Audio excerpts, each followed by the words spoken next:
Hello friends, माझ्या ह्या व्हिडिओमध्ये तुमचं सर्वांचं स्वागत आहे. आपण ह्या व्हिडिओमध्ये आज पाहणार आहोत की लसूणची पेस्ट कशी तयार करायची किंवा पावडर कशी तयार करायची किंवा गार्लिक पावडर कशी तयार करायची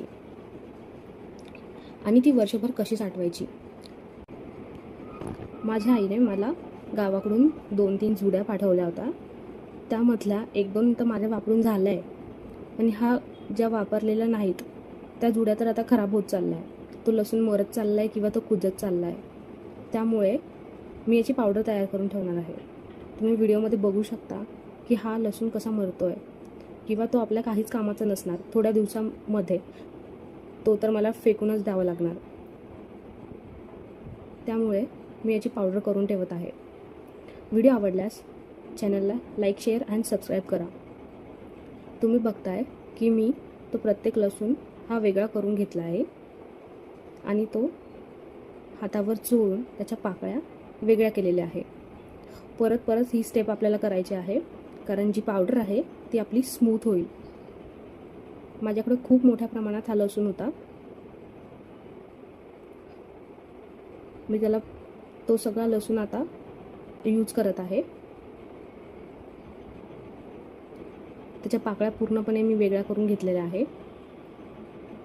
आपल्याकडे पण खूप मोठ्या प्रमाणात हा लसूण असेल तर आपण ही पद्धत नक्की वापरू शकता.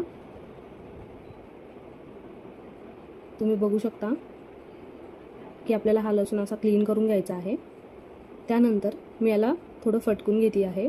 जो तर कचरा आहे त्याच्यामधला किंवा साल ती वेगळी निघेल आणि आपल्याला क्लीन असे लसूण भेटेल.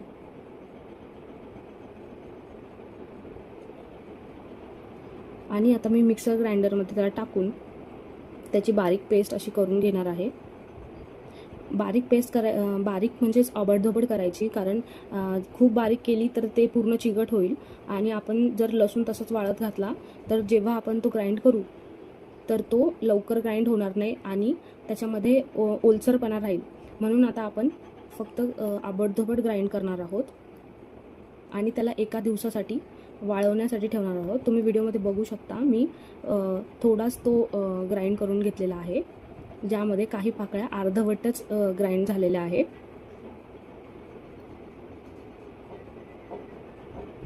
एक 2-3 वेळेस मी फिरवून आबडधोबड पेस्ट केलेली आहे. ती जेवढी पण आबडधोबड काढलेली पेस्ट आहे तर ती एका परातीमध्ये मी ट्रान्सफर केलेली आहे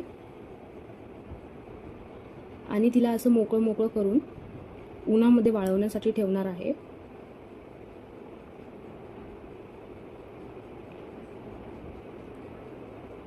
याला किमान एका दिवसासाठी वाळवायचं, कारण जेव्हा तुम्ही पेस्ट करशाल तेव्हा त्याच्यामध्ये ओलसरपणा राहणार नाही.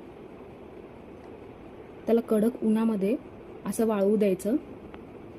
जेव्हा पेस्ट अशी कडक वाळेल तेव्हाच तुम्ही त्याचं पावडर तयार करा. अदरवाईज तुम्ही ओलसर पावडर तयार करून ठेवली तर ती खराब होईल. तुम्ही बघू शकता आपली ही पावडर चांगली खणखण वाळलेली आहे. एकदम ती हातालाही चिपकत नाहीये, म्हणजे आपली पावडर वाळलेली आहे. आणि त्यामध्ये हे जे गोळे आहेत ते आपण चांगले ग्राइंड केल्यानंतर त्याची बारीक पेस्ट बनेल. जर तुमच्याही पेस्टमध्ये खूप गोळे असेल तर त्याला अजून 1 दिवस वाळवू द्या, कारण गोळे जर असेल तर म्हणजे त्यात ओलसरपणा असतो. आता ही सर्व पेस्ट मी एका मिक्सर ग्राइंडरमध्ये ट्रान्सफर करत आहे आणि त्याची छानपैकी पेस्ट तयार करून घेणार आहे.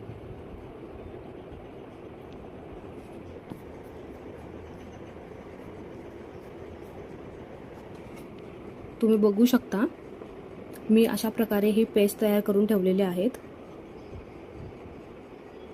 जर ही पेस्ट जाडसर ठेवली तर जेव्हा आपण ती जेवणात वापरू तेव्हा त्याचे जाड कण आपल्याला लागतील. त्यामुळे ती एकदम फाईन पेस्ट बनवायची आहे. आणि याची बोनस टिप्स म्हणजेच यामध्ये कोरडा चमचा वापरायचा आहे. खरगटा चमचा किंवा ओला चमचा बिलकुल नाही वापरायचा. त्यामुळे आपली जी पावडर आहे ती खराब होते.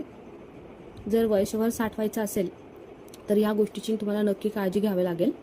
तुम्ही बघू शकता ही पावडर छानपैकी तयार झालेली आहे. एकदम बारीक अशी पेस्ट आणि आपण एकदम डायरेक्टली जेवणामध्ये तिला वापरू शकतो किंवा जेव्हा आपण स्वयंपाक करू तेव्हा फक्त 1 चमचा अशी पेस्ट टाकून दिली, पावडर टाकून दिलं की आपण डायरेक्टली लसणाची झंझट नसते. आणि इथे एक मी डबा घेतला आहे जो कोरडा करून घेतला आहे. तो पण ओलसर असा ठेवायचा नाही. तुम्ही बघू शकता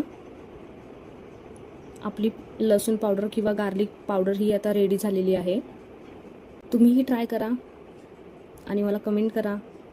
मलाही कळायला पाहिजे की तुम्ही माझे व्हिडिओ कुठपर्यंत पोहोचलेत. व्हिडिओ आवडल्यास माझ्या चॅनलला शेअर, सबस्क्राईब आणि लाईक करा. माझा डब्बा रेडी झालेला आहे. थँक्यू.